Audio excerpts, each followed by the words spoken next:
வெற்றிவேல் முருகனுக்கு, ராமவேல் முருகனுக்கு, அந்தவேல் முருகனுக்கு, காவ கண்டனுக்கு,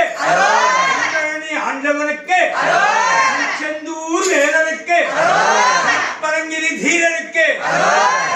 மலை கிழவனுக்கு, மலை ஆண்டவனுக்கு, கோட்டை முருகனுக்கு, பழனி ஆண்டவனுக்கு, சிங்காரனுக்கு